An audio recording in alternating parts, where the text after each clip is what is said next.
One. Welcome to Dodgers Dogs. As part of the Dodgers Daily Network, Casey Porter here, joined by Austin Brubaker. Austin, one more sleep, and it is Dodgers baseball. How about that, huh? Oh, it's exciting, Casey. First off, great to be able to join you here. Dodgers Dogs, part of the Dodgers Daily Network on Wednesday night in the big house. Just a fun day that we have to have official games that matter starting tomorrow for the Los Angeles Dodgers. Currently, right now, I've got the TV over here. It's the game that is currently playing with San Francisco and New York. Not two teams that I care really like at all.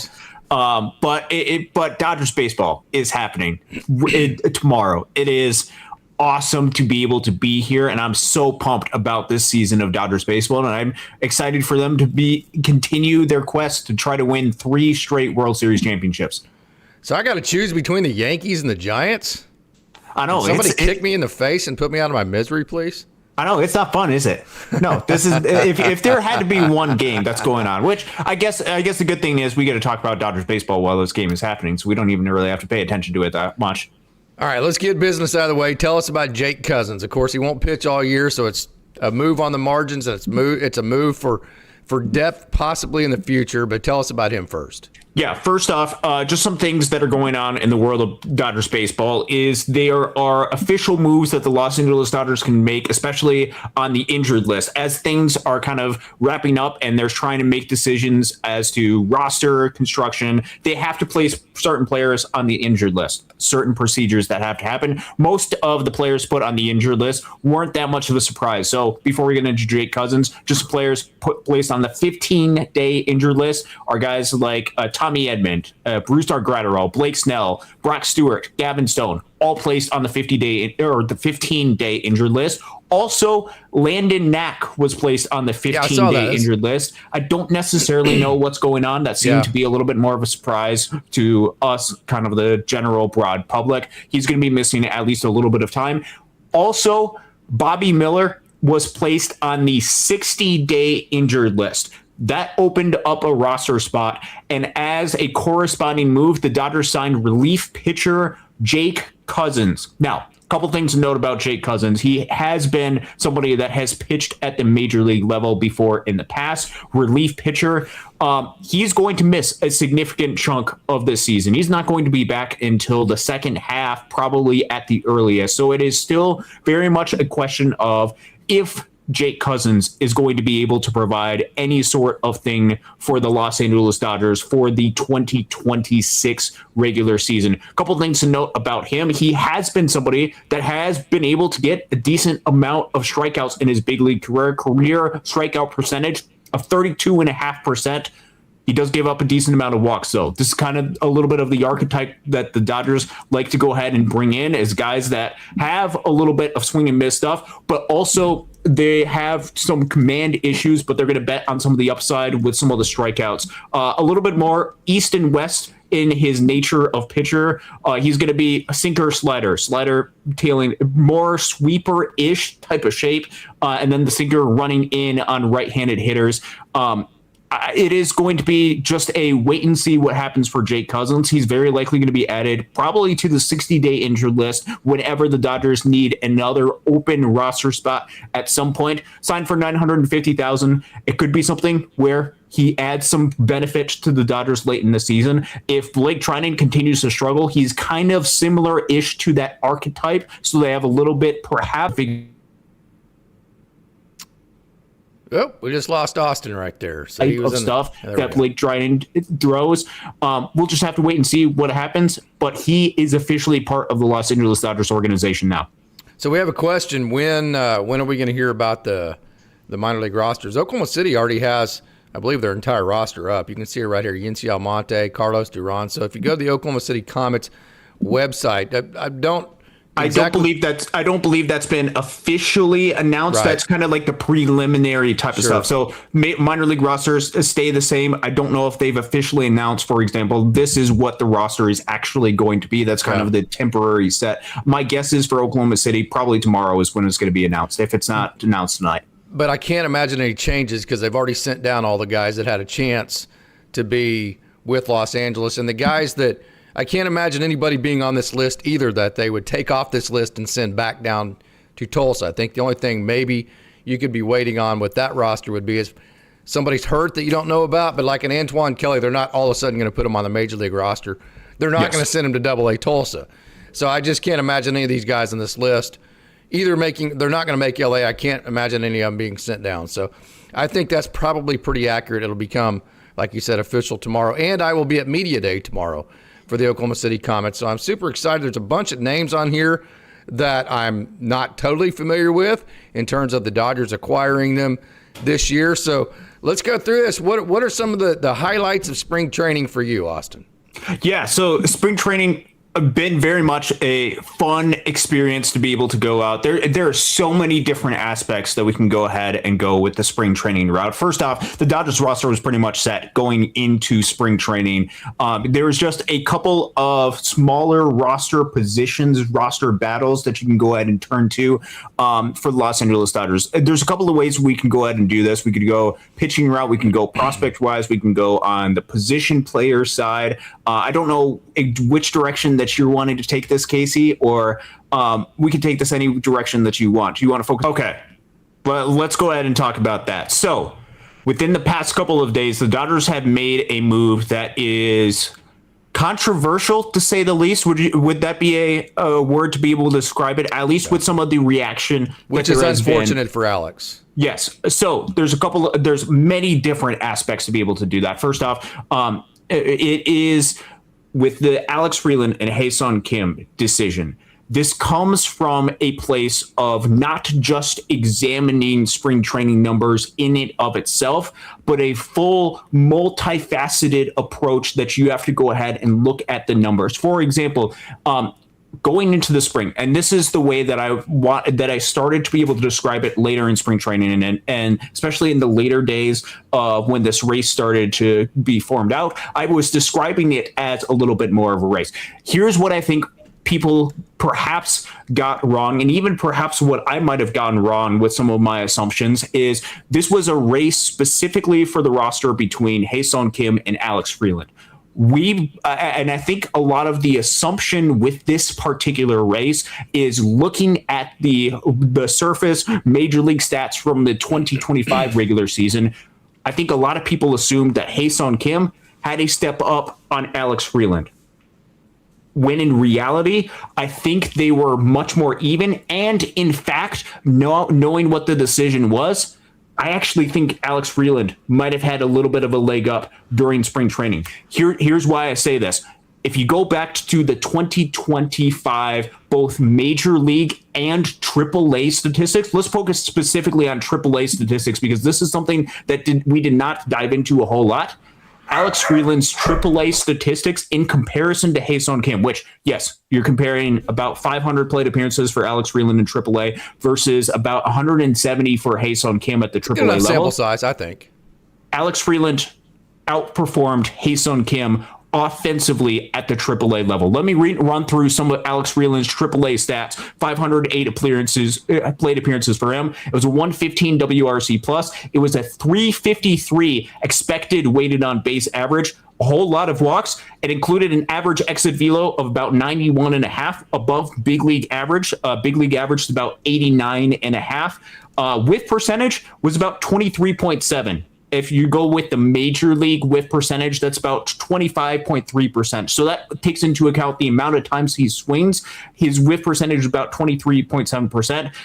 Max exit velo 109.7. Heart swing percentage, which this is something that I talked about extensively, which was so fun to be able to dive into. The different parts of the zone, the heart, the chase, the shadow, the chase, and the waist percentage. Alex Freeland at AAA swung at about 67.7% of heart pitches, which if you go by major league average is about 72.5%. Still lower, but with the lack of chase and the well below league average chase outside of the zone, Alex Freeland, around his perimeters of the numbers that he had at AAA, showed that he had very little room to be able to grow at the AAA level. Let's compare that to Hae-Sung Kim and his AAA stats, which significantly less plate appearances for Hae-Sung Kim at the AAA but almost level. 200. That's a good enough sample size. It's a decent enough sample size.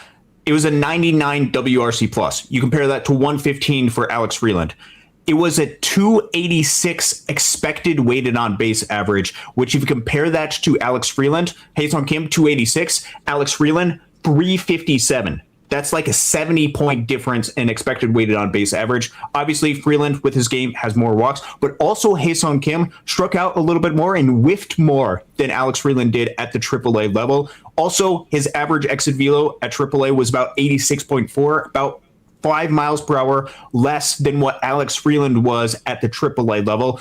A little bit more of a different type of aggressive hitter. You go with the AAA numbers, Alex Freeland outperformed Ha-Seong Kim last year. You go to the major league side, Ha-Seong Kim on the surface as far as WRC plus, as far as numbers that he was actually able to produce at the major league level, outproduced Alex Freeland. It was 95 versus 73 WRC plus. Part of that's because he swung a magic wand too. I mean, he was just lobbing balls out there, it seemed like. And that's the thing, is there is a lot of different indicators that suggested that some of Ha-Seong Kim's performance was luck induced, because you look at things like expected weighted on base average. It was 251 last year for Ha-Seong Kim. Now, it was 258 for Alex Freeland. That's not something to be able to say, hey, they're vastly different in their actual performance, but there was a lot of indicators as far as luck that went perhaps not on the side towards Ha-Seong Kim that is unlikely to be able to happen going forward in the future.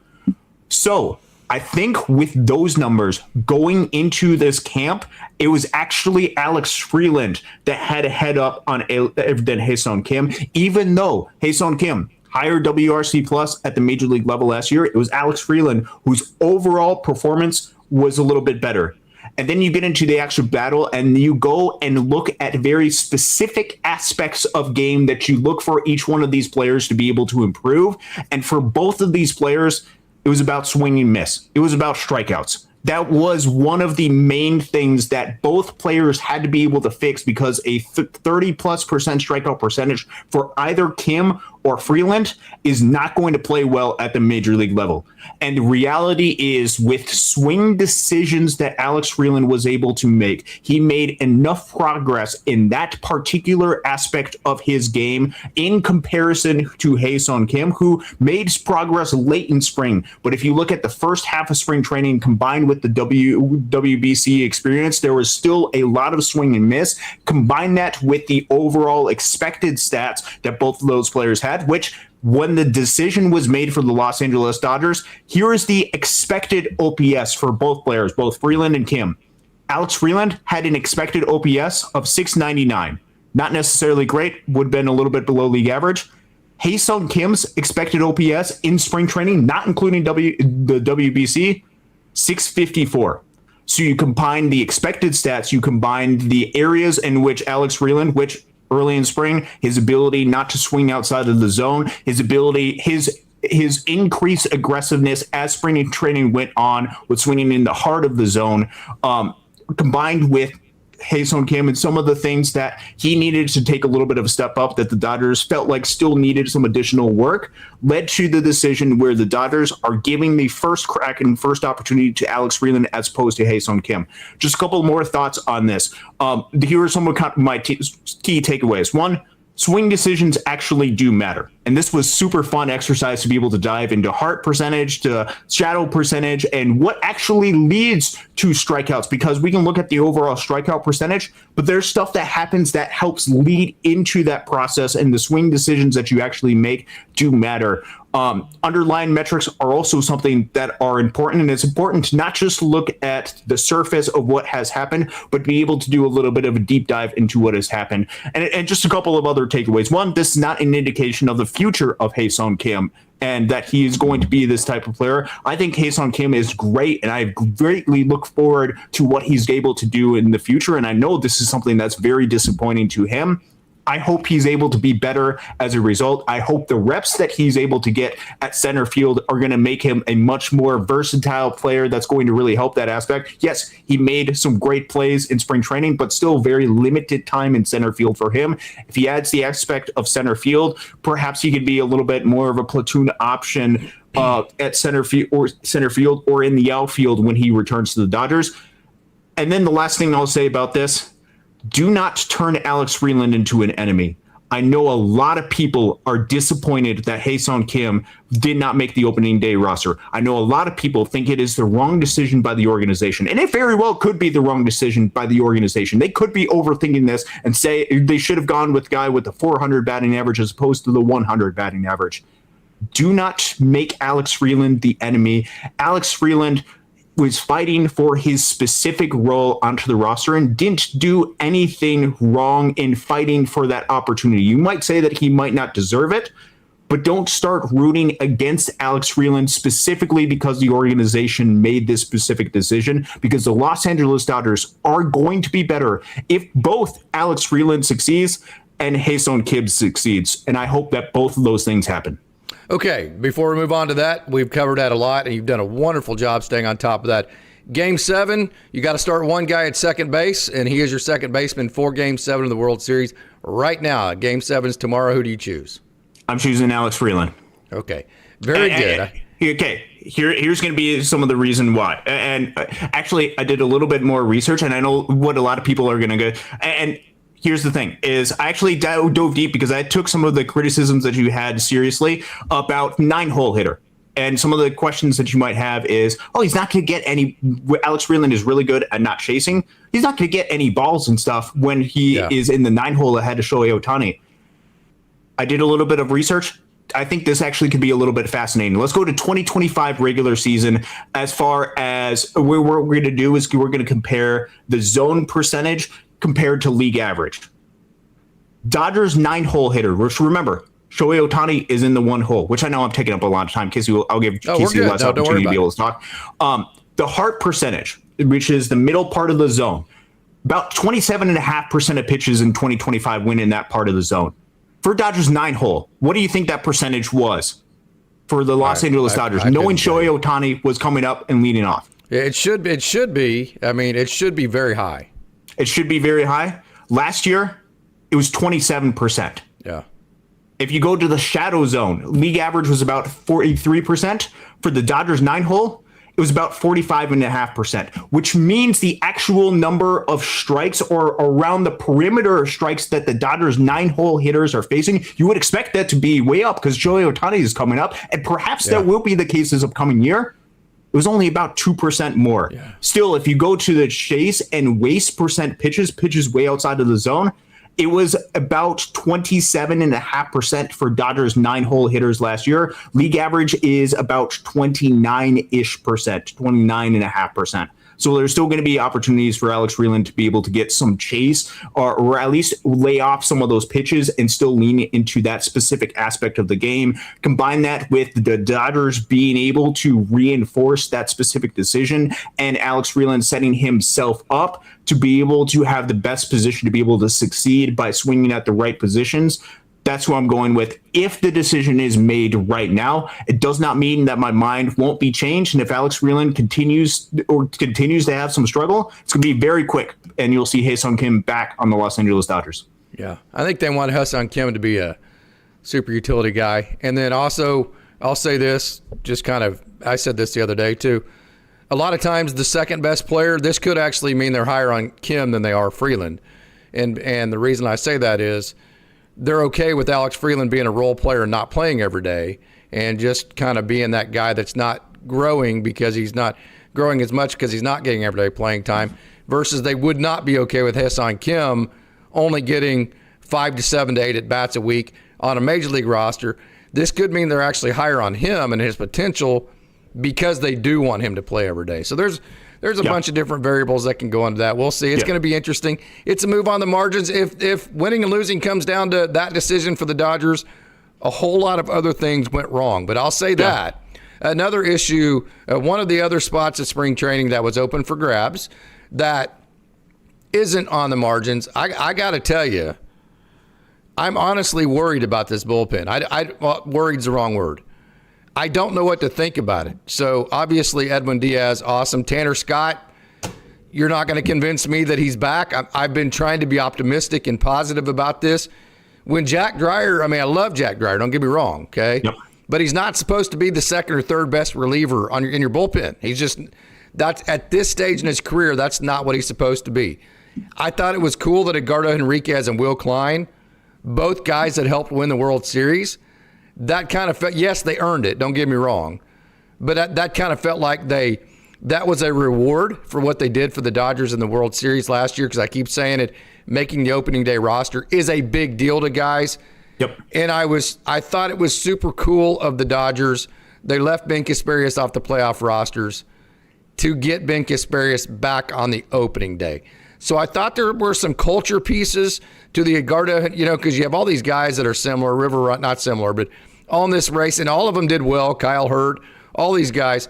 And the Dodgers I think the Dodgers made a statement with those like, hey, we appreciate what you did in the World Series last year. You've done nothing to make us think any differently, to Edgardo and Will Klein. And then to Ben Kasparius, it's almost like the Dodgers are saying, hey, my bad, bro. I know we kind of sabotaged your year last year.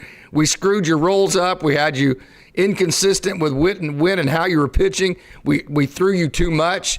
And because of that, you didn't get the opportunity to pitch and win a World Series. My bad, bro. You're on the opening day roster. Here's a mulligan from our end. So that's kind of how it felt like there. Anything right there that's too tinfoil. I don't think necessarily. So this comes with an overall state of what the confidence level is in the bullpen, and I think we have to ask ourselves, who are we actually confident in this bullpen right now? And I think you can go to Edwin Diaz. I think at least he has not given the Dodgers any reason not to be confident in him at this point, and they gave him a massive contract. Past history says he is going to perform. He better be. That's all I know. Edwin Diaz better be freaking good. If he is not, how do you expect Andrew Freeland to give out any sort of big contract into any sort of reliever, because this is going outside of his comfort zone, even though it is more of a 3-year type of deal. I think you feel confident with him. You probably feel confident with Alex Vesia, obviously, with what he has been able to do. Yes. The rest of the bullpen, how comfortable do you feel with the rest of the bullpen? Tanner Scott. Jack Dreyer, I'm always comfortable with the Maytag. Jack Dreyer, you feel comfortable with him. I think those are your 3 guys that you feel the most comfortable with out of this bullpen. But some of the other arms, Tanner Scott is still leaving 0-2 pitches in the middle, in the heart of the zone. That can't be where he's throwing the pitches. He's got to be able to have his command in order to be effective. And right now, and this is going back to issues that we saw last year, it's just leaving stuff over in the middle of the zone when the situation does not call for it at all, and hitters have been able to take advantage of those type of pitches. Blake Trinan has been somebody that's been very inconsistent, to say the least, and I don't know necessarily where he is on the pecking order, although he has had a past history of success. I don't know how much confidence that you have. And then you have the 3 righties of Henriquez, Klein, and Kasparius, who very well could have been guys that could have been replaced with Kyle Hurt, could have been some of the other guys that are down at the minor leagues. They haven't had long established big league careers, but still have really great stuff and potential. Ben Kasparius, obviously, with the run he had last year. Edgardo Enriquez with his actual stuff. But I think they're all still in the potential category. They're not, so. Hey, they've done that yet, and that's the guy. They're not in the Edwin Diaz category, right? Very it's much still so. potential. Yes. Yeah. Yes. You have a bunch of guys that are potential, which isn't necessarily a bad thing, because this provides. And is Tanner avenues. Scott back in the potential category with the way he's performed? That is a really good question. I mean, that's kind of what I'm saying, man. I'm a little worried about that. I'm nitpicking because the Dodgers are going to win 110 games, likely, but Yeah, and this is stuff that is going to have to be figured out. Ultimately, I think it's a good thing that the Dodgers are having competition, and I think obviously you would like to have answers at each one of these positions, confidence that each one of these players are going to perform at this very level and degree. But the reality is they don't have the opportunity to be able to do that, and you're going to have to deal with some unproven type of talent in order to create roster flexibility on this. And that's what the Dodgers have. They do have a little bit of roster flexibility, which if they didn't have roster flexibility, but they had a little bit more certainty, that's going to lead to a lot of issues when you run into outings where, let's say that one of the starting pitchers does not go long and you have to tax the bullpen. If you don't have guys with minor league options out of the bullpen, it creates massive problems on your hand with keeping guys rested. The Dodgers are going to do what they can to be able to keep. I was not going to say any particular names, but based on what has happened throughout spring training, that is the most concerning option of the bunch. Hey, man. We're not throwing shade. We're just calling it out. You got to call balls and strikes as you see them, brother. Otherwise, don't have a podcast, right? I mean, don't cover a team. We love these guys, but we have to call balls and strikes as they are. and Roki Sasaki, you have to be concerned about him. You have to be concerned. But here's what I think Dodgers fans aren't putting into the Roki Sasaki equation. I'm super proud of Dodgers fans. For holding I think Dodgers fans are kind of pissed about the Roki Sasaki Hae-Sung Kim deal. And they're kind of like, man, they got that crap backwards. I mean, that's what I keep hearing. And I'm going to shoot you real straight, Austin. I'm not throwing shade. I think the Dodgers front office is the best in the world. Yep. That doesn't mean I'm going to agree with every single thing they do. There's going to be 25 to 30 times where I get on a show this year and go, ah, dang, that freaking Dave Roberts, man. Why do you make that? Doesn't mean I don't think he's not a Hall of Fame manager. That doesn't mean that I would want anybody else managing my team. That just means that I think he made a terrible decision in that moment, or a bad decision, or I disagree with the decision. Maybe I'm wrong in that evaluation, and I'm pissed about it. That's all that means. So I'm very proud with Dodgers fans of holding the Dodgers organization, their feet to the fire about the merit system. It just seems like for so long we've just handed positions to people, and it's like, well, we just gave this to you because you're a veteran or whatever, and you get it whether you're good or bad. And then this other guy's over here, and hell, if he goes 0 for 3, he goes back down to Oklahoma. It seems like that's been the situation forever. And so for me to watch Dodgers fans actually be upset about the fact that they don't feel like the front office used the merit system with Roki Sasaki and Hae-Sung Kim, I am super, super duper pumped about that. That's absolutely awesome. So I wanted to use that context to say, I think one of the things that the Dodgers fans aren't putting into this equation is that the Dodgers have one more pitcher on their roster than everybody else does. They have the ability to have a 6-man roster. And hey, even if they announce a 5-man roster to start, don't worry. Even back before they announced 6-man rosters, they would use the up-down train. They would use days off. They would almost every time create a quasi. They've been creating a quasi 6-man rotation for close to a decade now through all of those different ways. The DL, that kind of the IL now, that kind of thing. So when people go, well, Roki Sasaki only goes 2 or 3 innings, it's going to destroy the bullpen. Well, what you're not putting in the equation, the Dodgers have they can absorb that because they have that one extra start. So whatever innings Roki Sasaki gives to this club is just extra innings that other clubs aren't able to get out of a 5-man rotation. Did I explain that properly? So even if he gives only 3 innings, that's 3 more innings than anybody else gets in that start because it's a 6 start where everybody else is rolling back to their number 1. Yes, that is using that because of Shohei Ohtani. This all culminates from Shohei Ohtani and his two-way status, adding the 14th pitcher to the Los Angeles Dodgers because Shohei Ohtani technically counts as a position player in that particular aspect of the roster. With Shohei Ohtani, I always view Shohei as being the one that can go ahead and provide bonus innings. But if you want to transfer the bonus innings that Shohei Ohtani was able to provide, for example, back during the 2025 regular season, every inning that Shohei pitched was not some innings that were pitched by the 13 pitchers that were on the roster. You can, in essence, be able to transfer that over to Roki Sasaki. So now, let me say that. Let me stop you there because this is going to go together. Okay. So let's say Shohei Ohtani. So we have 6 starters instead of 5, correct? What would be considered a lengthy start for a starter nowadays? For a lengthy start for a starter now, would be 6 innings is what I would put it. So here's what I'm trying to tell you. If the Dodgers get, which they're going to get more than this, but if the Dodgers just get 3 innings out of Shohei and 3 innings out of Roki, just 6 total between those two out of your 5 and 6 spots, okay? They're on par with getting a lengthy start from a number 5 starter in the Major League Baseball. That's what I'm trying to say. Even at that, even if you go low bar on that and just get 6 innings combined between the two, getting 6 innings out of a number 5 starter, which would be compared to the way everybody else does the rotation, that's putting you ahead of the 8 ball there. So that's the way the Dodgers can absorb that. So go ahead. Yes, they can absorb that with the roster construction, with the advantages that the Dodgers have that perhaps are even greater than what the monetary advancements are able to get them, or at least have a really good advantage on a lot of other teams. Roster construction, 14 different pitchers that allows the Dodgers to be able to have additional roster flexibility, additional innings that they can go out and be able to provide. But the potential of what this roster is able to do, if Roki Sasaki was able to, at the very least, be able to provide major league average type of innings, major league average type of production, would allow the Dodgers to be able to absorb a lot more. And part of the things that is impacted as a result of this is the Dodgers also like to space out their pitchers a little bit more than other organizations want to be able to do. They want to be able to provide a Yamamoto a little bit of extra rest, a Shohei a little bit of an extra rest, which at the beginning of the season they have the opportunity to be able to do because there is a lot of extra off days that are put on the schedule.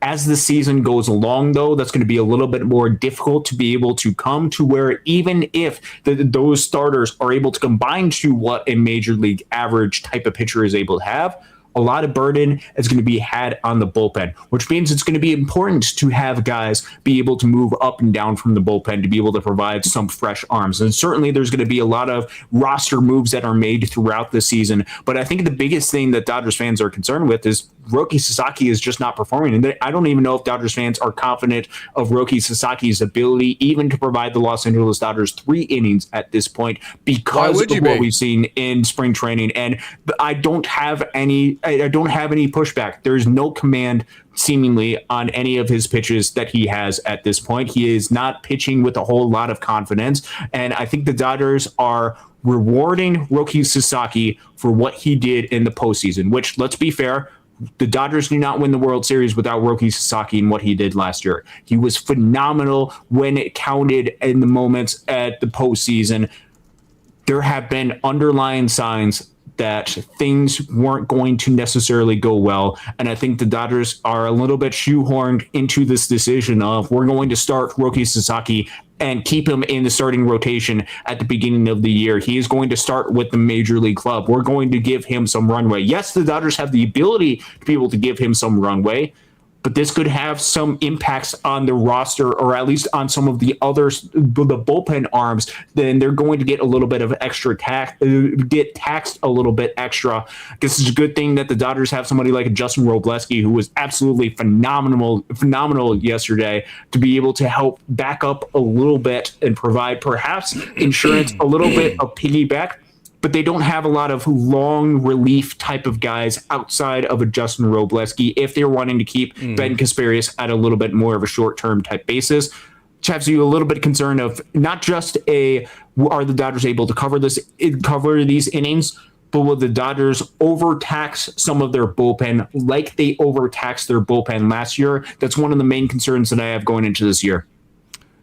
You know, this is over-exaggerated, obviously. Yep. In some ways, though, it's not over-exaggerated. Justin Robleski is a big key to this bullpen. Yes, he is. Because Justin Robleski is the guy that you say, well, if Roki Sasaki can't make it out of the first inning, then we have Justin Robleski that can go throw 5 innings, right? Justin Robleski is that Swiss Army knife to where you can say, well, you know, so-and-so can't make his start, and so let's start Justin Robleski. So whenever you think of Justin Robleski, think of him as the Tommy Edman of the pitching staff or the Kike Hernandez of the pitching staff. Hey, if you need a left fielder today, put him in left field. If you need a second baseman, if you need a 9-hole, if you need a 2-hole, Justin Robleski can do every role that this organization needs him to fill. And that Justin Robleski, what I'm trying to say is the Dodgers love being creative, and he has minor league options. He allows this organization to be very creative in what they do with everybody else because he's kind of that guy they have as their ace in their back pocket, if you will, the ace in the hole. Yes, absolutely. He is. When you have somebody that is a little bit more long relief, but stretched out to also be a starter, there are so many different aspects in which the Dodgers can go ahead and utilize him. Now, they can't utilize him, especially if it's more of a Roki Sasaki struggled really early in this game, and we needed to turn to Justin Robleski early in this game. We just need you to bite and eat a bunch of innings. That's going to eliminate what his capabilities are going to be able to do. He won't have that role. How many he innings? Won't be an innings eater. He'll be a leverage guy. They're only going to bring him in if they're trying to win the game. In the past, they brought him in just to eat innings, like you're talking about. Yes. I think he's graduated past that. I think they're only going to bring him in an effort to actually win that game, not as a punt. I don't disagree, but I think they perhaps have to utilize him a little bit more to be able to provide additional innings out of this bullpen. Meaning, I don't think Justin Robleski is just a one-inning guy. I think he is a multi-inning guy out of this bullpen, and I think you have to strategically place and schedule different times in which you utilize him for multiple innings. And I think ideally, like you had mentioned, and like what we saw during the game yesterday, Shohei Ohtani starting, and then you have basically kind of like a piggyback start for Justin Robleski. It was a piggyback start for Justin Robleski coming out of the bullpen and being able to provide the Dodgers 4 innings. I think ideally, especially with the success that Shohei Ohtani can have, which also 11 strikeouts for Shohei yesterday, insane. But being able to have Justin Robleski be able to fill that, I think that's ideally how the Dodgers would want to utilize him. Now, though, if Roki Sasaki is struggling, which I don't mean to pick on Roki Sasaki, but let's be fair, he has not shown any reason to be confident with him. I want to win. Hey, I love my mother, but I don't want her to be the sixth starter for the Dodgers. So the question is, if Roki Sasaki struggles and is not able to get out of the first inning, who do they turn to aside from Justin Robleski to be able to provide them Ben innings? Kasparias. How long do you trust Ben Kasparias to be able to go? I don't think he's stretched out to be able to go 4 and 5 innings. I think they are with Ben Kasparias. He can probably, with the way that he is stretched out of the bullpen, I think he is somebody that's stretched out to probably go maybe 2. Maybe if you wanted to stretch him out, and this would be stretching him out a little bit, 3 innings. I'm talking about a punt. I'm talking about Roki Sasaki came in and gave up 6 runs, and you're down 6-0. It's not a complete punt because it's not the 5th inning yet, and you're not down 10-0. But it is a punt in the situation that you go, well, we're going to just kind of burn one guy, and that guy's going to be the downstaff swing man, which I think Ben Kasparias, what I'm trying to say is, I think Justin Robleski is the number 1 swing man, and Ben Kasparias is the downstaff swing man if he's not coming into high leverage 1-inning relief. So at that point, it's not necessarily an overall punt, but it is hey, let's just throw Ben out there. Let's see how far he can go. Let's see if we can climb our way back into this game to see whether we use our high leverage relief late in the game. So that would be a Ben Kasparias type of guy. I don't think you bring in Justin Robleski in a situation to where Roki Sasaki's already given up 5 or 6 runs. And the odds, to be honest with you, I know fans hate it when managers do this, but they have to. But the odds already are like less than 10% that you can win that game. That's not the game that you bring in Justin Robleski. That's the game you bring in Ben Kasparias and let it ride. I don't disagree with that. Where I would have a little bit of pushback is, what is Ben Kasparias in his actual role? Is he stretched out, and is he designed to be able to go consistently as a 1-inning guy? And how far past that 1 inning, if that is what he's consistently able to do, can you be able to stretch that even further? I know what we saw in Game 3 of the World Series. We saw Will Klein go from somebody that was more consistently a 1, maybe a 2-inning guy, and was able to provide the Los Angeles Dodgers 4 innings. That is, I would imagine, for the Los Angeles Dodgers, not an ideal plan at all for any of those guys, especially if they're not stretched out to be able to do that particular type of role, because that additional stress that isn't stretched out for the Los Angeles Dodgers, I'm sure can lead to some concerns for that particular player. So with Ben Kasparias, one of my concern would be in that particular aspects, in the scenario where Roki Sasaki can't get out of the first inning, you need to be able to provide some innings, is I don't know how much longer past 2 innings the organization would be comfortable throwing out a Ben Kasparias, knowing they want to be able to keep him healthy. They might be able to stretch out 3 innings, But to be able to stretch that out even further to 4 or 5 or however long they actually need, I don't know that they're going to be able to do that, which means that there's going to have to be additional people that come out of the bullpen to be able to help cover that. Or if you have a guy like a Justin Robleski, he's already stretched out to be able to go multiple innings, for him to be able to come in and eat some of those innings so the rest of the bullpen doesn't have to go ahead and be utilized in that particular role. I think that is a scenario where, not ideally, but to be able to help fill in innings, the Dodgers have to at least be somewhat prepared to be able to do. Yeah, no doubt. Well, I mean, whenever your starter only goes one inning, the thing is, or doesn't even go an inning, it doesn't just affect that day. The process you're talking about, hell, sometimes that takes you a couple weeks to recover from, because you're throwing this guy too much and then that guy too much and then this guy too much. That means you don't have him tomorrow. That means you're thin the next day, and then you're having to throw another guy. And then that snowball, it's hard to stop for a couple of weeks then what you really need is like 2 of your guys to go 9 innings to where you can actually take it. It all works together. So, Emmett Sheehan, what kind of spring training did he have, and what should Dodgers fans expect from him? I think he's a key too, because he's kind of that guy that he needs to. So if you're going to have Ohtani and Roki Sasaki, maybe guys that don't give a whole lot of length, you can't also have a guy like Emmett Sheehan that doesn't give you length too. That's where it would really start snowballing. That absolutely is where it really starts snowballing. A couple of different signs and stuff. I haven't really been paying too much attention to Emmett Sheehan, mostly because it's been an assumption of, he'll go ahead and be fine. One of the things to be able to watch, though, very much keeping a close eye out for, is the velo drop. And I know this is something that's gotten widely publicized as Emmett Sheehan during a couple of the last 2 spring training outings. His velo was down at least a little bit from what it had been in the regular season, which could usually be not a great sign going forward.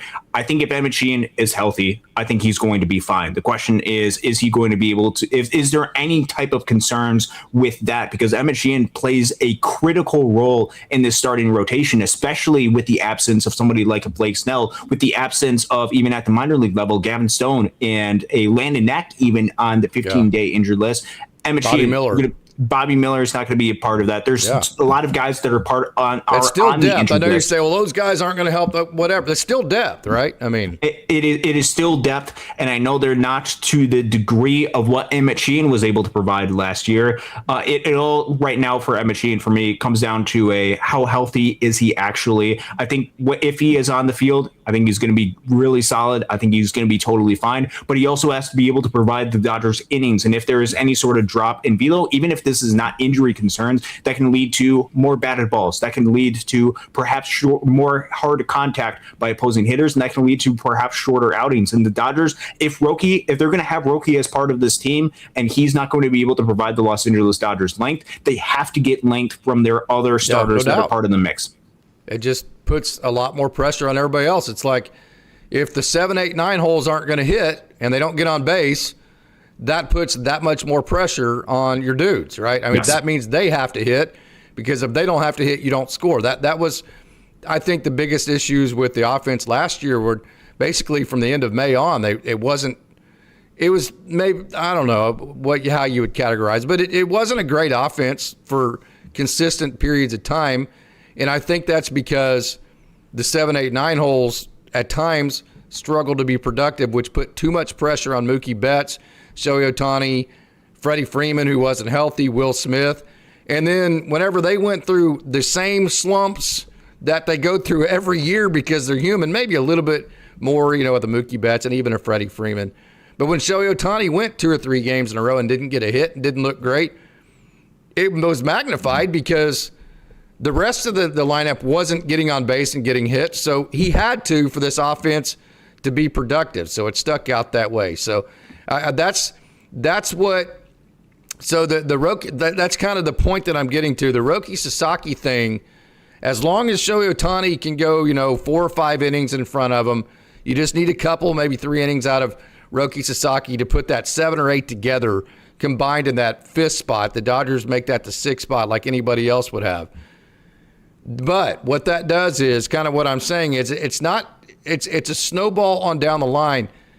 having Roki Sasaki on the roster with the possibility of him, if he does what he did in spring training, that puts an enormous amount of pressure on all the other pitchers, not just to be good, but also to be good and long in the games. That's kind of that's where my concerns are at. And I know, hey, we're nitpicking again. I think the Dodgers are going to win.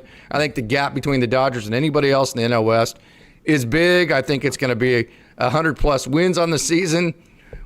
I just like to evaluate all the things, that I like to look at the floor. We're kind of looking at the floor of this team. That's what we're looking at here. So then what exactly is your leash for Roki Sasaki? Because I know he's starting with the Los Angeles Dodgers. That's already been my leash stated by the Dodgers.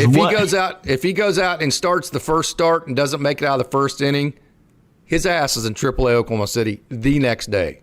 That's my leash for him. So what do you think the Dodgers leash is?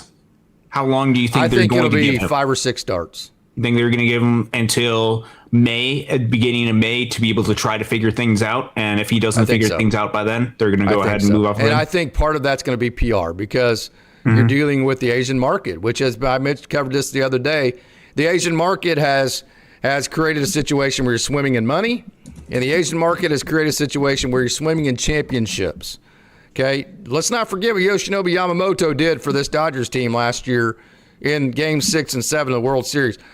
Let's not forget what Shohei Ohtani has done for this organization, and let's not forget that Roki Sasaki, part of the reason why he came to this Dodgers organization and not anybody else was because he wanted to play for them.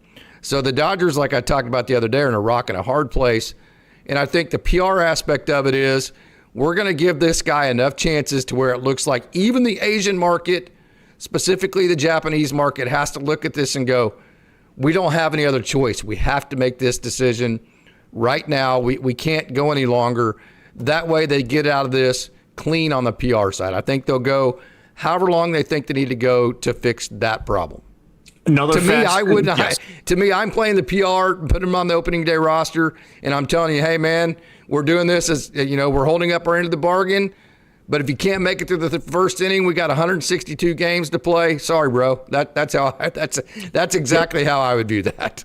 Yep, that's totally fair. For me, when I'm looking at the schedule of where things are at, I mentioned that the Dodgers have a decent amount of off days, which they have every Thursday off until the 16th. The 16th being a Thursday, they have that day off. Then they have a long stretch of games from the 17th through the 29th uninterrupted. Yeah. If Roki Sasaki is still struggling, I think they might get him through his first start during that period. But because of the innings crunch that is going to be had during that particular time period, combined with the fact that if Roki Sasaki is still struggling, I think that's when they make a switch, knowing that they need to be able to eat innings. You can use that excuse, but also using the fact that Roki is struggling quite a bit and they need to be able to make that, which this is all under the assumption that Roki Sasaki is struggling, which it's a fair assumption based on what we've seen, based on some of the struggles that he had during the regular season.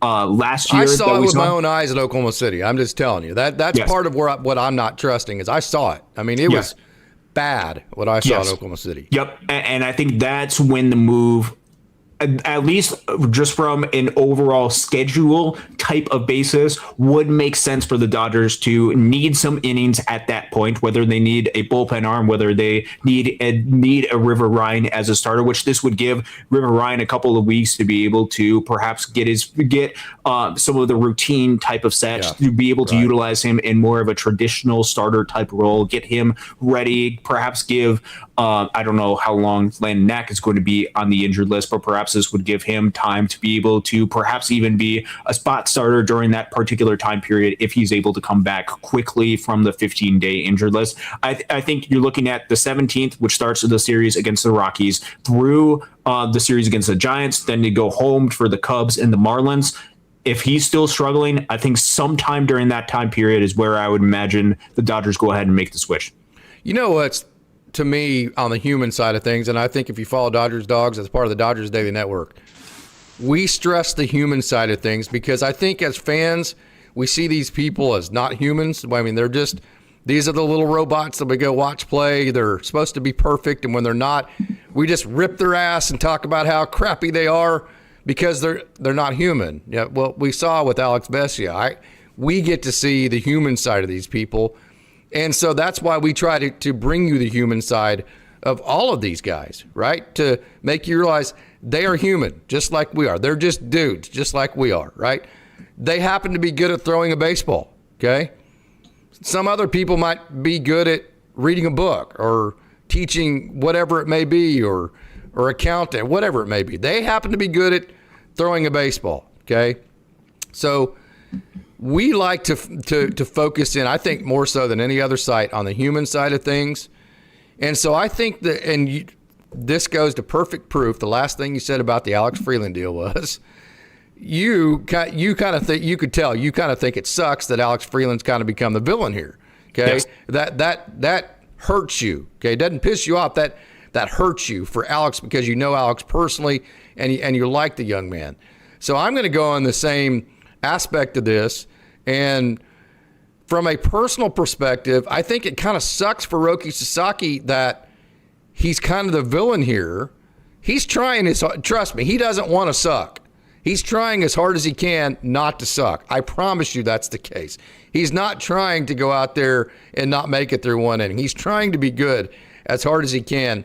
So by the Dodgers making this decision, kind of like CNAB is saying, whenever you're playing on a team and the coach plays his son at shortstop, well, you know what the rest of the team thinks about that kid playing shortstop? Well, you're only there because your dad's the coach, right? And now you're the guy that nobody likes. So kind of the worst part of this Roki Sasaki deal to me, I think the Dodgers can make up for the innings. I think they're going to win 100-plus games, whatever, okay? I think it's that Roki is still young. He's still very impressionable. It's obvious when you watch him pitch, he gets nervous. It's obvious the human element piece to him is strong. It's obvious that he's trying to impress Dodgers fans, and I think that's part of his problems, is that he's putting too much pressure on himself.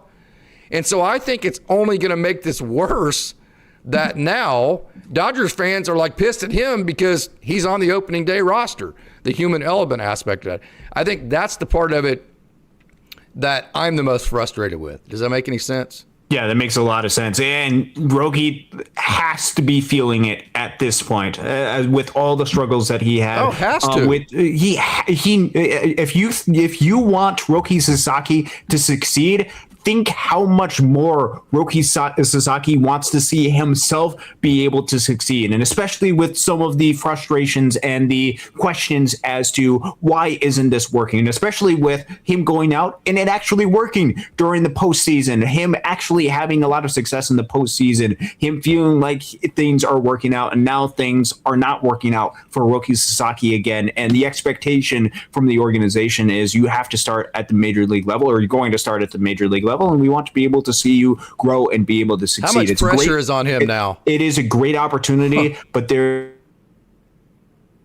right now. Just one additional clarification. I actually don't know Alex Freeland personally. I've just been able to see him at Great Lakes a ton. I think I got to be able to interact with, I believe, his aunt and uncle at a game in Fort Wayne. But as far as the personal interactions, I don't know him personally. Just wanted to provide that clarification in case people made the assumption, big fan of Alex Freeland because I know him. That's not technically the case. I saw him in Great Lakes a whole bunch. Got to see him as a result of that. But don't necessarily know him from that. Just wanted to provide that clarification in case there is some confusion. There is a ton of pressure on Roki Sasaki now, and I promise you he's going to feel that. I hope he's able. Of course, there's a ton of pressure on him in the World Series, but that's a different pressure. You're pitching to win versus pitching for your job. It's a totally different. So the example that I'm going to give you, okay? Like, yeah, I agree with you, Chuck. Don't blame him. The team keeps running him out there. That's the problem I have. So let me give you the perfect case scenario that the difference between Roki Sasaki in the World Series and the difference in Roki Sasaki now. So in college, a lot of times in a draft eligible season for a player, okay, the first year it's either your third year of Division I ball or at age 21, okay? So what happens to them is the first couple of years they're playing to win, which is what they've always done. They've always been a part of the team, and the whole goal is to win. And that's easy. You're playing for each other. You got each other's back. Hey, I don't get it done. You get it done. We win. Doesn't matter if I go for 4. Everybody's happy. We're all good. Tomorrow I'll go 4 for 4. You'll go for 4. That type of pressure to perform is something they've been dealing with their entire life. And it's what they enjoy about literally when people retire, the thing that they miss the most is being a part of a team, because they can have a bad day. Somebody else picks them up and we end up the day happy because we won the game. Okay. That kind of thing. So what happens to draft eligible players is they start thinking about their own future, their own career. Like, man, I need to start hitting more home runs. Man, I better go 2 for 3 every day, whether the team wins or not. It's not that you're not a good team player and you still don't want to win. It's just that you put more individual pressure on yourself because now you have aspirations, you have thoughts beyond just winning the game. Now you have thoughts of, well, did we win the game and did I present myself in a way that the scout that was in the stands, do they still want to draft me? So that draftable pressure is a pressure that no teammate, that draftable pressure is a pressure that no coach, mom and dad, no brother, no sister, no mentor, nobody can take that pressure away from you, because that's a pressure that is only on you, because it's all about you and your situation. So that's the difference between the Roki Sasaki and the World Series, where he's just playing for his bros. He's out there, hey, you got me, I got you, we're playing to win the game. That's the pressure he's dealt with his entire life, and that's the pressure that they're trained to deal with. The pressure of, well, Roki, you're not pitching very good. You better start pitching good, or you yourself are going to get demoted. That's that draftable pressure that nothing Dave Roberts can say to him can take that away. He is the only one that can deal with that pressure, and I've seen that buckle kids, draft-eligible kids, time after time after time. It's a weird pressure, and that's a worry for me with Roki Sasaki. That is a phenomenal point by you, Casey. Not something that I've thought about in the past, but that is absolutely true. And perhaps going to go into explaining some of the discrepancies from what we see with regular season or spring training Roki Sasaki and what we saw during the postseason last year. Phenomenal point by you, Casey. Okay, Dalton Rushing, was he any good this spring training? I'm going to be very point blank, and if Dalton or any of his family watches this, not trying to throw shade, everybody knows how much I love Dalton Rushing, how high on him. I was a little disappointed in his, because, I mean, it's like, I was like, okay, he's going to get a lot of runway. He's going to get plenty of playing time, and by about week 2, week 3, Dodgers fans are going to see that this dude's a real badass. I don't think he had a bad spring training or anything like that. I just have such high expectations for him. I was a little disappointed with his spring training. Am I too harsh on that? I think a little bit too harsh. A couple of different aspects with this. One, if you're talking about one of the reasons why Dalton Rushing struggled a lot, and this comes down to swing and miss. Dalton Rushing swung and missed at a degree that was much higher than what we saw at the AAA level. Whiff percentage at the major league level, much higher than what it was in Oklahoma City. As far as that particular perspective, we did not see a ton of advancements for Dalton Rushing this spring training. He was still whiffing a lot at spring training, to where you can have a lot of concerns. Where there is some positives with Dalton Rushing than what we saw this spring training is we saw Dalton Rushing be able to access his power in a really great degree. This is before the Freeway series. Might not be included in the last spring training game in Camelback Ranch, only because they don't include those statistics. But Dalton Rushing was averaging, with his average exit velo, close to a 94 miles per hour average exit velo. He was hammering the baseball when he actually was making contact, which I think was a really good thing. So the overall aspect of Dalton Rushing still has a lot of struggle with some of the swing and miss. That is absolutely something to be able to watch as he goes forward, because he can't have the same swing and miss that he had before. But if that is paired with the power that we've been able to see with Dalton Rushing, which he was able to access his power a little bit, and the expected results say that the results should have been much better than what they actually were, because he was hitting the ball so hard, I think that's where you can have at least a little bit of hope, to where exit velo's still solid, still a lot of concern about the swing and miss. If he tightens up some of the swing and miss, gets a little bit more adjusted to big league pitching, the power potential that he has absolutely is there, and that's going to lead to a lot of impact on the baseballs. As CNAV says here, this is why Dodgers Dawgs, as part of the Dodgers Day Network, is the best, most educated chat. Again, you have to be careful here. Same with Austin Barnes, same with Chris Taylor, who neither one of them both made their rosters starting opening day. you've got to think of Dalton Rushing at this point as backup catcher. So don't compare him to Will Smith. Don't compare him to Cal Raleigh. He's not playing the role of that. He's playing the role of a backup. So somebody's going to have to, like CNAS saying, compare Dalton Rushing to all the other backup catchers in Major League Baseball, and who's better, right? I mean, that to me, that's how you have to evaluate that. Yep, that would be the more fair comparison for him with the other rosters, comparing him to the backup catcher type of position. Now, you could have higher expectations for Dalton Rushing, but that's a particular role. Yes. If you wanted to replace Dalton Rushing, you'd be replacing him with a pool of backup catchers, not major league starter caliber type of catchers. Yeah, Honey Oates says Rushing has not been impressive at all. I thought he was going to be a ready now prospect like we used to get with guys like Seager, Belly, and Smith. Well, and those guys, if you look at Will Smith, okay, I'm just going to tell you, we're going to go back to his first year. For the last 2 or 3 months of his first year at the Major League level, he was not good at all. And so those guys were given spots. Those guys were said, hey, you are the dude. Just relax, make your adjustments, and let's go. So it's not fair to compare that generation of Dodgers to any generation, Andy Pages maybe, because those guys were given starting spots. They were allowed to fail.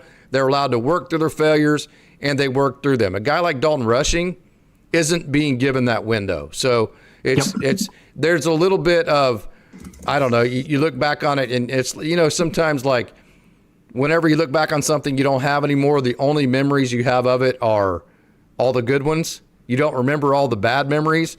I think that's kind of a little bit of what happens with the Cody Bellinger, with the Corey Seager. We forget all the struggles they had.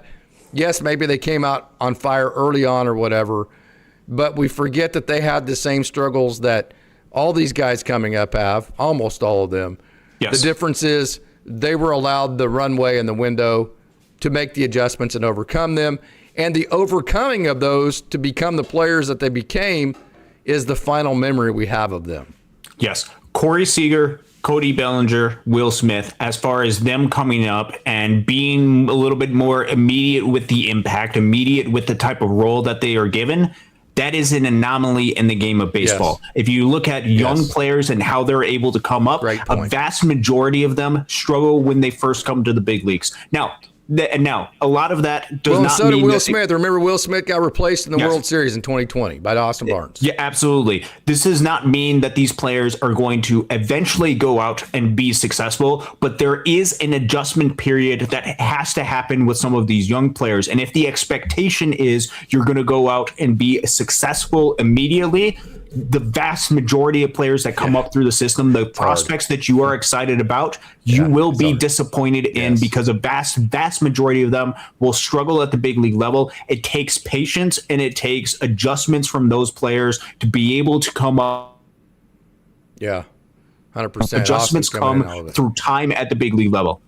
Yeah, 100%. Yeah. So we'll see how that goes with Dalton. Okay, so I've been on this horn all spring. I keep saying spring break because it was last week. Spring training long.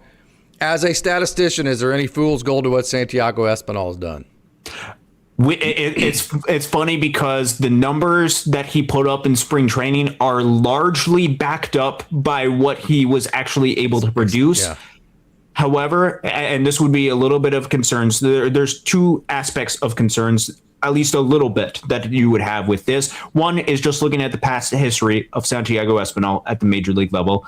He is somebody that over the past couple of years, which if we're looking at some of the specific results just overall, which this comes from a little bit more of a full-time role, he is primarily going to be somebody that is, I think, going to be utilized in more of a specialized versus left-handed pitching type of role. But still, overall, it's been a 79, 76, and 58 WRC plus the past 3 years. Yeah, but the Dodgers fix people. Yes, that is the past 3 seasons at the major league level. The Dodgers have done a lot of work at being able to go ahead and fix Santiago Espinal to where his swing is in a much better state than what I believe it was when he was in Toronto or Cincinnati, his last 2 starts. One other aspect that was a little bit weird about some of the spring training results, the expected stats versus left-handed pitching, which is the role in which he was utilized, were not as good and they were as right-handed pitching. He was actually better against righties than what he was against lefties, and he's going to be utilized against lefties because that's what he's done in the past at the major league level, being a little bit above league average against and lefties the Max Muncy deal. In the Max Muncy type of deal. So I don't really know what exactly to read into that. I'm cautiously optimistic with what the Dodgers have been able to do with Santiago Espinal, but it's going to be something where he's going to have to prove himself at the big league level. The spring training results were great. A lot of people are going to forget the spring training results as the season starts. And once Tommy Edman comes back, it's going to be a little bit of a question mark because Tommy Edman is much better against left-handed pitching than he is against right-handed pitching. And that's really the role that Santiago Espinal kind of fills in. So it's going to be a question of he's got to be able to perform until Tommy Edman or Kike Hernandez comes back in order to be able to establish his roster spot, which, especially if he's a little bit more of a platoon option with Max Muncy, he's going to have to take advantage of just about every opportunity that he is given at the big league level. It's exciting what he was able to do spring training, and a lot of the numbers are backed up, and nobody really outperformed expectations of what you have, perhaps more than what Espinal did going into spring training. But he has to be able to take advantage of the opportunity he's been given, and he's a veteran, so he has a lot of runway of major league experience to be able to go ahead and utilize that to his advantage going forward. What prospects raise their stock the most for you? Well, can you repeat that one more time? Sorry. What prospects raise their stock the most for you? I mean, what did we see with Zach Root? I know it was just one appearance in the spring breakout game, but the 3 innings, the 8 strikeouts, I could not be more excited with Zach Root and his performance, knowing that there is very likely some sort of chance that he's able to come to Great Lakes this year. But just the increase in velo from what a lot of expectations I had going for Zach Root, being in the upper 90s with some of his pitches was absolutely phenomenal. You look at performances like from James Tibbs and Zach Earhart, and their readiness and some of the impact that they have. James Tibbs, a little bit more swing and miss, but the power that he's able to generate and some of the exit velos were insane. And Zach Earhart, I just see him as being a little bit more of that consistent type of outfielder that is a little bit more dependable, that can do a lot of different things well. He can go ahead and hit. He can do play all of the different the positions in the outfield. He can do just a lot of things really well in the outfield. Those are some of the guys that really stood out. One of the guys that you've been highlighting quite a bit, which perhaps should be more covered than what he actually is. I know you posted about him. I believe it was yesterday. Chris Campos, with what he did this spring training, was really fun to be able to watch. And I think he's raising some eyes as to the performance that he has. And throughout his minor league career, he's been absolutely rock steady going forward. And if he can continue to do that as he's able to go up, hopefully to Oklahoma City and then to Los Angeles eventually, just being able to provide some sort of consistency perhaps could be something that could be needed and could be utilized at some point, especially if there is inconsistency at all in Oklahoma City or in Los Angeles. You're missing one. Which one am I missing? Look at it on the screen. Do you see who's on the screen? Oh, yeah. I can't believe you're missing this one, Brubaker. Yeah. You're better than that. I know. Who do you see this? Yeah, it's Ronan Kopp. Oh, come on, man. I'm excited about Ronan. Here's the thing is when you're talking about individual prospects, I oftentimes don't think about the guys on the 40-man roster to be able to do that. Absolutely. But Ronan, I mean, he is going to make his big league debut this year, and I'm super pumped about him. I'm super pumped about his family and how excited they're going to be for that. He is somebody that has proved that he can be effective. I actually want to be able to look at some of the numbers. I don't think I've dove too much into some of the numbers that he's had this spring training, but it's been really solid for him so far this spring. Looking at some of the numbers right now, spring training in 2026, he didn't give up a single earned run this year. And one of the biggest things that you would notice, he didn't walk hardly anybody this spring training. I know the strikeouts weren't necessarily quite that there, but just a 7.1% walk percentage. If he is able to limit some of the walks that he gives up, if he's able to throw some strikes, if he's able to get weak contact or swings and misses, especially on that slider, he's going to be effective. I'm super excited about Ronan Kopp. Okay, Zaire Hope, did he increase or decrease his stock? There is certain he started out hot, but he did not end up hot.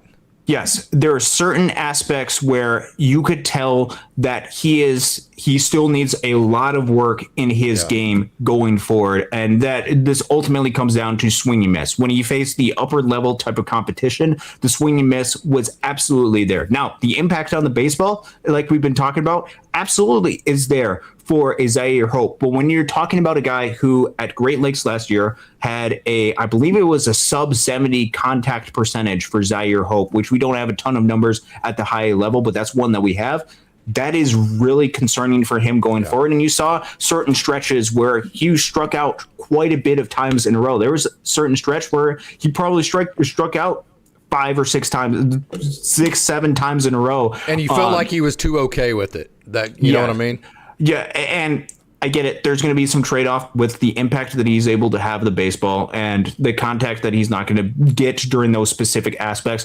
I think there is certain parts where either he was a little bit out of rhythm or he was just a little bit overmatched by the competition level. And this is part of the reason why you have to be careful. You have to be cautious of rushing guys through the system, because there are certain aspects of their game that they still have to be able to work on. And I think with Zaire Hope, there's great potential that we're able to see the impact. And like you see with this right here, really awesome to be able to see opposite gap power, but the swing miss is still a concern. And that's going to be something that he's going to have to work on. Yep. So I think it's a push for him. I think the kind of things that we knew he wasn't really good at that he needed to work on, he didn't fix, and he leaves spring training still with those same concerns.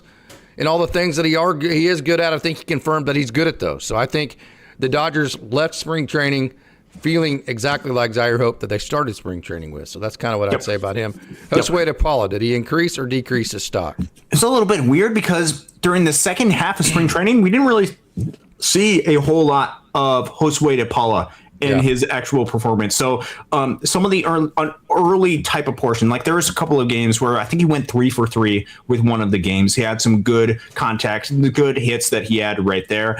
But the lack of Josue DePaula during the second half of spring training left me a little bit concerned. Strikeouts were a little bit high for Depot during the portion of spring training, whereas there's perhaps not necessarily great impact. Also, the exit velos weren't necessarily great for Josue DePaula, the spring training. That's something that we want to see going forward. The average exit velo for Depot was only 86.5, which isn't necessarily great. I'm not going to provide too much conclusion on this. I think similar to Zaire Hope, there is a lot of seasoning that Josue DePaula has, and we just have to be patient with him at the plate. And I think a good thing for the Dodgers is they have the time to be patient with Josue DePaula. They have the time to be patient with Zaire Hope, and especially with some of the guys like a Tibbs and Earhart who performed really well this spring training.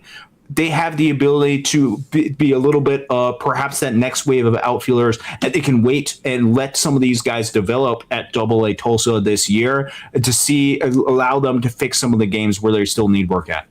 Yeah, I'll tell you another guy, not certainly not a prospect at all, but I think he raised his stock probably more than anybody, Ryder Ryan. Yes, very much so. Yeah, he was somebody that we had talked about, and he was part of my opening day prediction as to him potentially being on the roster. That was not the case for the Los Angeles Dodgers. You could say that's perhaps a good thing for the organization, but he is maintaining. He's going to be part and sticking around, I believe, with the organization. And I think at some point he is going to be needed for the Dodgers, or at least going to have the opportunity, if he performs well in Oklahoma City, to find his way onto the major league roster. He has a minor league option to where if the Dodgers bring him up, they can go ahead and send him down. That's why he's still in the organization, because he has a minor league option. Very much so. He has the ability to be able to go up and down as needed to by the organization. But he had some good moments. He was able to be effective in what he was able to do. And I think just having him part of the organization and the need for optionable pitchers, he's going to play a role on this team. Okay, another guy that I think massively rose his stock, prospect-wise, Antonio Knowles. This is a guy that, if you're niche like we are here, you've known about him for a long time. We've covered Antonio probably as much or more than anybody else in the system. But if you're just kind of a casual prospect guy, you've heard of the Josue DePaulas, the Zaire Hopes, and all those guys, probably haven't heard of Antonio Knowles. And you're like, dang, man, who's this dude? He has looked really, really good. So Antonio Knowles, I think, really has risen his stock in spring training with the way he pitched. Yeah, it was really fun to be able to see tones go out there. 1.8 ERA for him in spring training with a 35% strikeout percentage. The big thing that we bring up all the time is that slider that he's gotten. That is a really effective pitch that he's got as part of his repertoire. That's where he's going to get a lot of swings and misses on, and that's the pitch that has to be effective, be able to utilize some of the other pitches to get to that slider, especially against right-handed pitching, where he can have a lot of success. He was super fun to be able to watch, worked incredibly hard, and has progressed through the system. It's been a slow progression for him. It has. But he's made it to Oklahoma City. He's just one step away from the major league level. And if we see some success similar to what we saw last year, which last year at Tulsa, it was a 3.05 ERA with a strikeout percentage in the upper 20s, a 28.5% strikeout percentage, 20.7 strikeout minus walk percentage for Antonio Knowles, and Tulsa last year. Really good numbers for him. Tulsa last year, a good start in spring training this year. I'm really excited to see what he's able to do this year. One more guy I wanted to get to that I think really caught some attention. He had one really bad outing, and that happens with Cam Day. This is him, and he had all of his outings were good, but But so what Cam has to do is the bad outings, he's got to minimize those. They can't turn into 6 or 7 runs.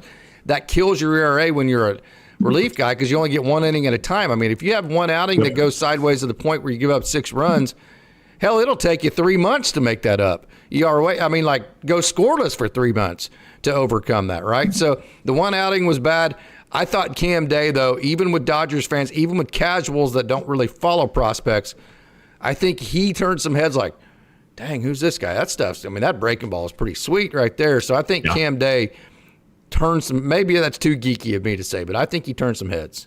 He's explosive on the mound. And this is coming from somebody that entering the 2025 season was more of a piggyback / starter type of mold. And they converted him into a relief pitcher that has the stuff that he has. I'm super pumped about what Cam Day is able to do this upcoming season. You just saw his stuff go to another level at Great Lakes last year when he was more out of that bullpen type of role. You hear about it from the pitching coaches. You hear about it from the other pitchers, just how good Cam Day's stuff is, the ability to be able to go into the upper 90s, to be able to potentially touch 100, and the off-speed stuff that's able to play off of that. Last year, really good season for Cam Day. 4.17 ERA is not going to jump out of the page at you, but a 3.48 FIP, and how he was able to end that season. He was one of the most reliable, dominant arms for Great Lakes, and I think you just got to see a small aspect of it. I'm excited to see what he's able to do in Tulsa this year. Yeah, me too. So those are I think those are the guys that we went through there. I'm looking through some of the Ontario Tower Buzzers roster. I think those are the guys I would say raised their stock the most. Some prospects, some not. So, hey, this has been a whole lot of fun. We had a super chat we didn't get to. CNAP, thank you so much. $10. Casey and A. Brew. That's Austin Brubaker, in case you don't know. Who would win a 3-game series this year between Tulsa and Oklahoma City? I think Oklahoma City, they have the veteran. I think Oklahoma City at this point would probably throw out some pitching that Tulsa would struggle to hit. Yep. And I think Oklahoma City let's say in a 3-game series I think they would be heavily favored to win 2 out of 3. I think Tulsa's going to be a good team, but I think the pitching aspect of what Oklahoma City and the depth of their pitching, I think, and when you talk about River Ryan and Kyle Hurt and guys like that, I think they can throw some guys out there that would be pretty good. And then Eliezer Hernandez, good catcher, that kind of deal. Ryan Ward's going to be on that roster. You're going to have Noah Miller playing shortstop for AAA Oklahoma City. So I think Oklahoma City is going to be substantially more talented roster than Tulsa, although Tulsa's younger and maybe has the higher couple of rated prospects, if that makes sense. Yeah, so this is coming with the assumption that the games are being played tomorrow, and you have the Oklahoma City, whatever the roster is going to be able to look like, and Tulsa, whatever the roster is going to be able to look like, and those players going at it in the year 2026. And I think if that's the case, I think Oklahoma City is pretty clearly favored. What would be a little bit of a different question is if you had these guys at their max of what they're going to be in the future. Yes. That would be a fun exercise in a game. Which team has the players with the most upside? That's a really good question, because Tulsa is projected to have a really good team this upcoming year. And let's have a lot of talent, because they're going to have Josue DePaulo, they're going to have Zaire Hope, they're going to have a lot of really good, fun type of players. And Oklahoma City has got a little bit more of a veteran type of status. They're going to have some of the guys that have played in the major leagues or have performed really well, like even a player like a Ryan Ward, who I know has not made his major league debut yet, but he's dominated AAA level of pitching last year with the Pacific Coast League MVP. Also, they have guys like a Jack Sawinski, who, with his couple of outings in spring training, that was super fun to be able to watch. Another guy to be able to work out for. There's just too much veteran stock right now to where Oklahoma City would beat Tulsa more likely with that, which it shows that there actually is reasons why guys are at certain levels within the minor leagues, because they're at different parts of the development process.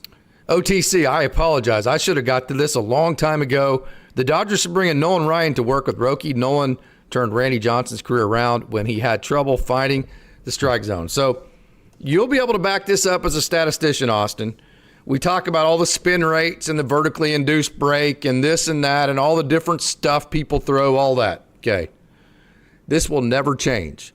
Kind of like you talk about all the launch angles and how you want to swing a bat, and some people believe you need to incline the swing faster than others and this and that, okay?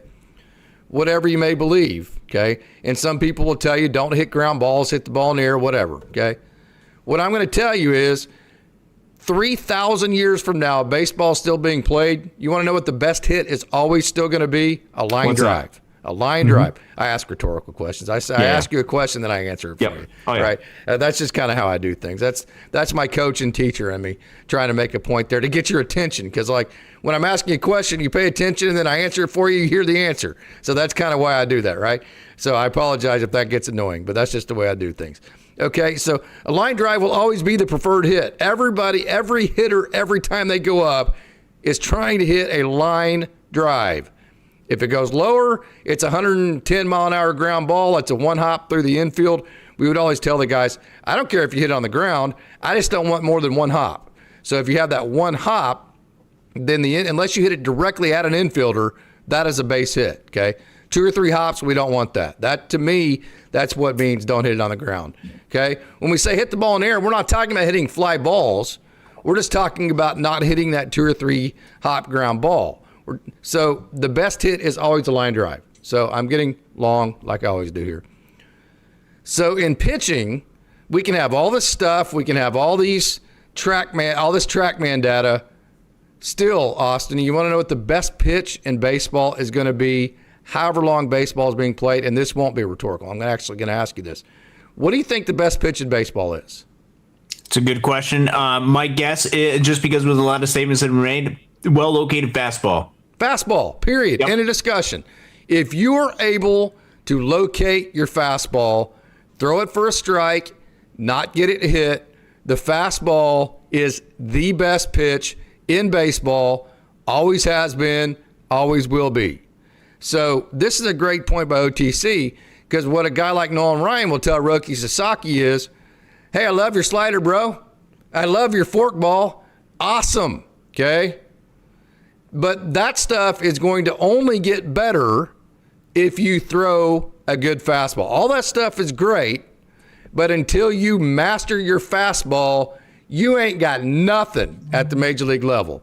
You could put in a thimble the amount of major league pitchers that have had sustained success at the major league level that didn't center, when we're talking about starting pitchers like Roki Sasaki, that didn't center their entire arsenal around having a good fastball. So what Nolan Ryan would do more than mechanically than anything would make Roki Sasaki realize, quit trying to trick hitters, quit trying to throw stuff that they can't hit, and just throw a fastball in there and then work everything else around your fastball, and that'll only make your secondaries better.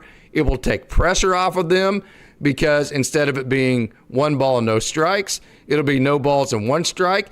Because you're going to be ahead in the count, you'll get more chase with your secondaries. So like right now, Roki Sasaki doesn't throw a strike with his fastball. It's 1-0.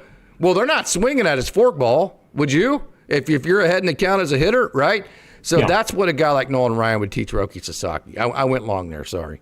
Yeah, no, and Roki Sasaki has some velo on his fastball. He's got no control over it, and the shape of it is a little bit strange, just with some of the metrics on that aspect. He's just not able to locate it. That's the biggest thing with Roki Sasaki right now with his fastball is the location of it. And if he's not able to locate it, it's going to go all over the place, which means it's going to be a lot of times outside the zone. There's not going to be a lot of pitches in more of the shadow of the zone, which we talked a little about.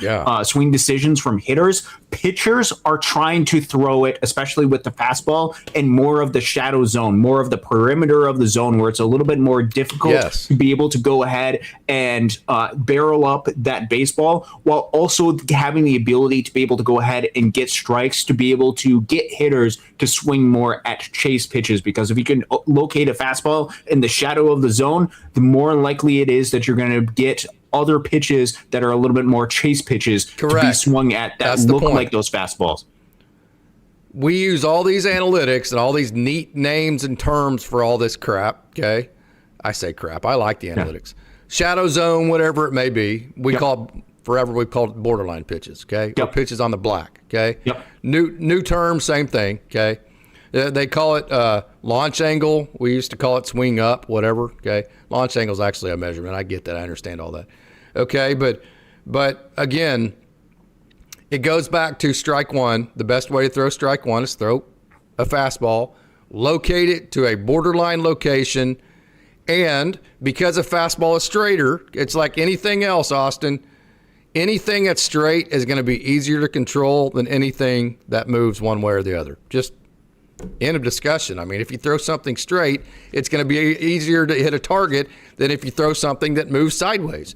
So the easiest way to hit borderline shadow area targets that you're talking about that won't get ambushed early in counts, even when somebody's trying to ambush that pitch, is a fastball. And the biggest reason why is because it's the easiest pitch and it's the hardest pitch because it's the fastest pitch and it gives the hitter the least amount of reaction time. Because the thing is, if you throw a fastball in the outer half, you have to let that ball get deeper, versus if you throw a fastball in the inner half, that you have to swing earlier. So let's take a fastball. Let me get in this just for a second. Let's say a 94-mile-an-hour fastball, you throw it right down the middle, okay? So to hit a 94-mile-an-hour fastball that's on the outer half, you actually have to time about 91 because you have to wait longer, okay? But that same fastball that's 94, if it's on the inner half, you have to time it 97 because you have to swing earlier. So you're taking a 94-mile-an-hour pitch and you're making a 6-mile-an-hour difference between outside and inside. And so you're talking about a hitter that has a split second to make up their mind. Do I actually need to time 97 on the inner half, or do I need to time 91 on the outer half? And if you can hit the inner, outer, and outer half with a fastball, hitters can't time that. And then you get strike one, and then after you get strike one, then you throw your secondaries and you get chase out of them. So that's my last comment on that, and we'll get out of here. No, very well said, Case. Austin, anything else you want to add here? Awesome job today, dude. Opening day is coming up. It is going to be, 24 hours from now, we're going to be watching Dodgers baseball. Dodgers versus the Arizona Diamondbacks. That it's something we've been waiting for all offseason since we did the show after Game 7 of the World Series, being able to celebrate. Now the start for the chase for the World Series is actually going to happen. Meaningful baseball games by the Los Angeles Dodgers are going to be played. I'm excited for Yoshinobu Yamamoto to go out on the mound tomorrow. I'm excited for for Dodgers fans at Dodger Stadium to be able to go out there to celebrate the defending back-to-back World Series champions, and for games to actually start to matter. And then we get to start to see how far these players have progressed, to be able to see if they're going to be well on their way to go out and win a third straight World Series championship. Baseball is back. I'm so excited about it. Also, Giants are getting their butts kicked right now. It's 7-0 right now. So I guess it's a good day for Dodgers fans. Oh, that punk manager of theirs. I can't wait to see him get his ass kicked time and see how he handles that. You're not excited for me for going to Oklahoma City Media Day tomorrow? I am excited for you. Tell us a little bit Friday night. Come on, Brewmaker. Yeah, tell us a little bit about that, and tell us a little bit about what's coming up with the Oklahoma City Comets type of thing, because it's not just the Los Angeles Dodgers baseball that's coming up. There's also some other baseball that's coming up. Media Day. So I get to go. They'll get some interviews done there. Of course, I'll get plenty of interviews throughout the season. And then they'll do their first workout on the field, and I'll take video of it. All those videos of Hassan Kim last year and Alex Freeland in the cages and stuff, Dalton Rushing, those all came from Media Day tomorrow. So that's going to be a super, super duper exciting event. What's the weather look like out there for Media Day and for Oklahoma City? Tomorrow is going to be 90, and then Friday, when I have to umpire again, is going to be in the low 60s with 30-mile-an-hour winds. So Friday, opening night for Oklahoma City Comets is going to be very cold and very windy. So we'll see. Yeah, that's totally fair. Are you going to be able to make your way out to Oklahoma City for an actual game coming up pretty soon? Oh, this weekend, absolutely. Oh, this weekend? Yeah, absolutely. Of course you are. Absolutely. Are you going to the first Loons game?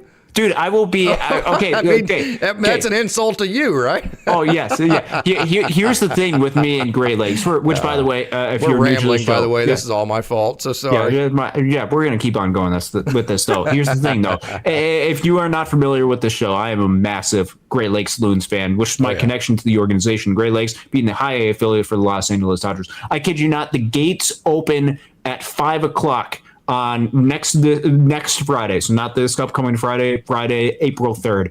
I guarantee you I will be there probably by 2:30 waiting for the gates to be open. We'll be standing outside waiting for a couple of hours until the gate's going to be open. And here's the thing. Nobody else is going to show up until about 4:45, and it's going to be 30 degrees outside. But we're going to still be outside waiting for the gates to be open. I couldn't be more excited about that. Is it snowing? It's not snowing right now. My hope is it's not going to snow. There is absolutely zero guarantee that it won't snow though. So we'll just have to wait and see what happens. I'm going to get lots of video of the international players, especially the ones from Puerto Rico and Venezuela, of them trying to deal with the cold in Great Lakes. It's always hilarious. It's absolutely, they try to be tough, man. It's impossible. That's a different cold up there because it's not like, hey, it's just Great Lakes. It's every single venue in the Midwest League that's cold. So that's yes. There's no escape from this. It's going to be from one side of the state of Michigan to the other side of the state. There is escape. Get promoted. Yeah, I guess that is the escape that you can go ahead and have. But with some of those guys, they're just going to have to deal with it early in the season. I couldn't be more excited about that. Casey, one of these days you got to get up to Great Lakes and be able to see it. No doubt, brother. Hey, thanks, man. Great job, Austin. Appreciate you, Case. Thank you all to you wonderful, wonderful, wonderful Dodgers dogs. The support here is just absolutely awesome. CNAV, thank you so much for the wonderful super chat tonight. We always appreciate the support you give. You are absolutely awesome. So thank you one more time. And as always, I want to remind you one more time before it is opening day tomorrow. It's a great day to be a Dodger.